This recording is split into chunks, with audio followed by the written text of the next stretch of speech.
Welcome back, focused learners, to another edition of The Explainer. Today, we're taking a journey way out into the outer solar system to look at a world that is, frankly, totally misunderstood. Now, when you picture Uranus, you might just see this featureless, kind of boring blue ball. But we are going to shatter that image today.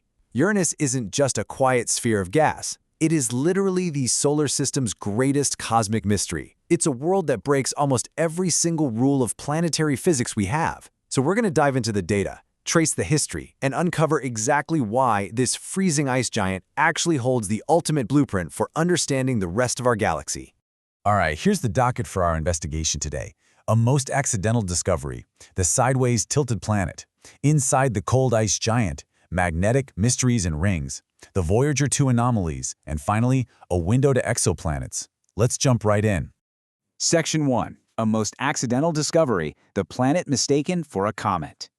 So before the 18th century, humans only knew about the planets out to Saturn because Uranus is really dim and moves incredibly slowly. Early astronomers like John Flamsteed back in 1690 actually saw it, but they just logged it as a background star. It wasn't until March 1781 that William Herschel, who was surveying the sky from his garden in England with a homemade telescope, noticed this object was actually moving. Now, initially, he reported it as a comet, but by 1783, the scientific community realized, wait, this is no comet. This is the very first new planet ever discovered with a telescope. And the naming drama that followed was intense. Herschel wanted to name it George's star to flatter King George III. Obviously, that secured him a nice royal pension, but it seriously annoyed international astronomers. Eventually, they settled on the Greek god of the sky, Uranus, which is pretty unique, making it the only planet named after a Greek deity rather than a Roman one. Moving to Section 2, the sideways tilted planet, a world knocked over. Uranus has a staggering axial tilt of 97.77 degrees. To put that into perspective, Earth tilts at a pretty modest 23.5 degrees, and that's what gives us our seasons. But Uranus? It is tilted so far over that its axis is almost perfectly parallel to its orbital plane. It literally orbits the sun spinning on its side, kind of like a rolling ball. Because of this extreme sideways orientation, Uranus experiences the most dramatic, punishing seasons in the entire solar system. It takes 84 Earth years to complete just one orbit around the sun. And that means for a quarter of its year, which is about 21 Earth years, one pole is pointed directly at the sun, just basking in continuous, non-stop daylight. Meanwhile, the opposite pole is plunged into a 21-year-long, frigid, pitch-black winter. And then they switch. But why does it spin sideways, and actually backwards compared to most other planets? Well, the prevailing scientific theory points to a catastrophic collision. The idea is that billions of years ago, during the late stages of planetary formation, this massive protoplanet, maybe up to twice the mass of Earth, just slammed right into Uranus, physically knocking it over and leaving it tumbling on its side forever. Section 3. Inside the cold ice giant. Supercritical fluids and missing heat. If you just look at the upper atmosphere, it seems somewhat similar to Jupiter or Saturn. It's mostly hydrogen and helium. But notice that little 2.3% sliver of methane. That specific ingredient is exactly what gives Uranus its iconic blue-green color, because methane gas effectively absorbs the red portion of sunlight and reflects the blue-green light right back out into space. But if you were to actually dive beneath those vibrant methane clouds, things get weird very quickly.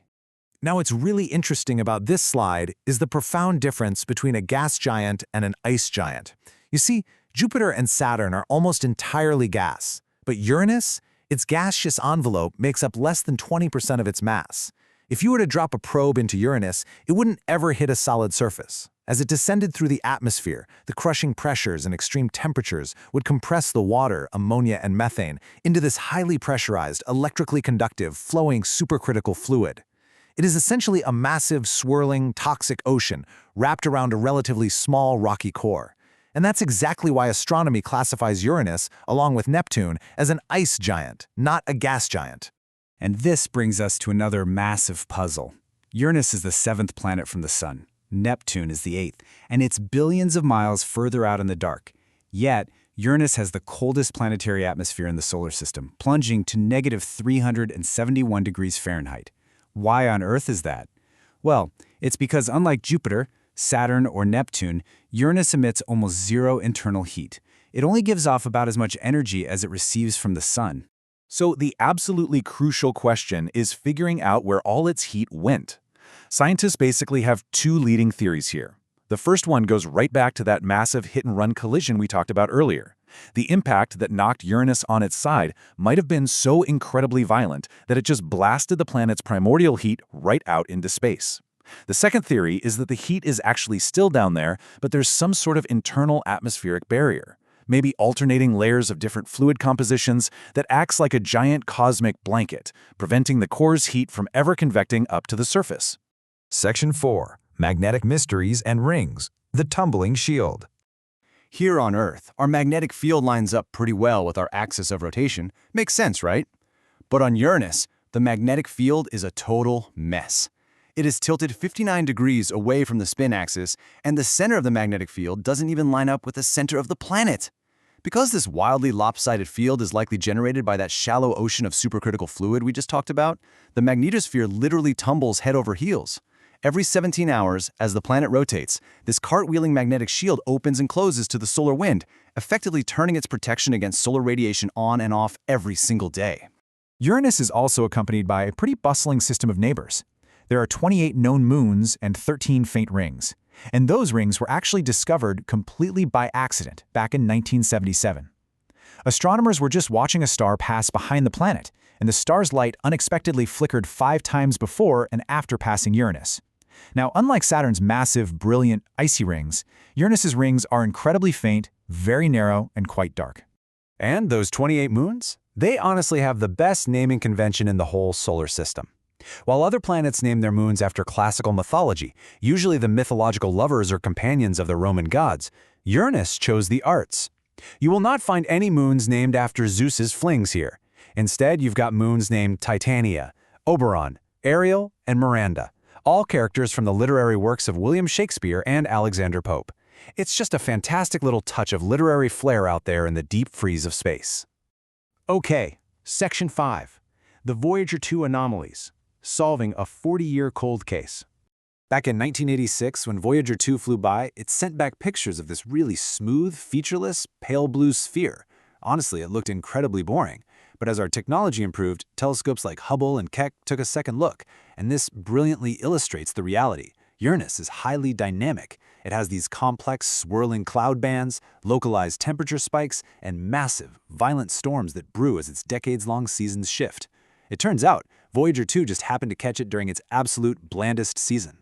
But the visuals weren't the only thing Voyager got wrong.